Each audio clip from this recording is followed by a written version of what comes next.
সংসদ সদস্য আনোয়ারুল ইসলাম আনু এমপি মহোদয়।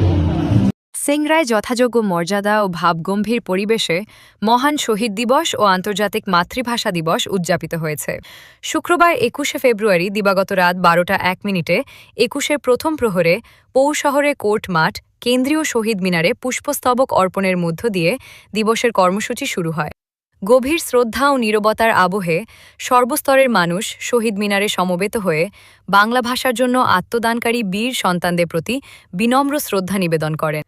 সিংড়া উপজেলা প্রশাসনের আয়োজনে কেন্দ্রীয় শহীদ মিনারে আনুষ্ঠানিকভাবে প্রথম পুষ্পস্তবক অর্পণ করেন নাটোর-৩ সিংড়া আসনের সংসদ সদস্য অধ্যক্ষ আনোয়ারুল ইসলাম আনু। শ্রদ্ধা নিবেদন শেষে তিনি ভাষা আন্দোলনের চেতনা ধারণ করে বাংলা ভাষা ও সংস্কৃতির মর্যাদা রক্ষায় সকলকে ঐক্যবদ্ধ থাকার আহ্বান জানান। এরপর পর্যায়ক্রমে শ্রদ্ধা নিবেদন করেন উপজেলা নির্বাহী কর্মকর্তা ইউএনও আবদুল্লাহ আল Rifat, officer in charge OC আ.স.ম. Abdun নূর। এছাড়াও বিভিন্ন রাজনৈতিক দল, সামাজিক ও সাংস্কৃতিক সংগঠনের নেতৃবৃন্দ, সরকারি দপ্তরের কর্মকর্তাসহ বিভিন্ন শ্রেণী-পেশার সাধারণ মানুষ।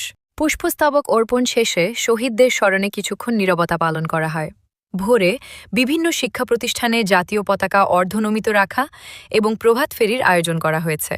দিনভর উপজেলার বিভিন্ন স্থানে আলোচনা সভা ও দোয়া মাহফিলের মধ্য দিয়ে দিবসটি পালিত হচ্ছে।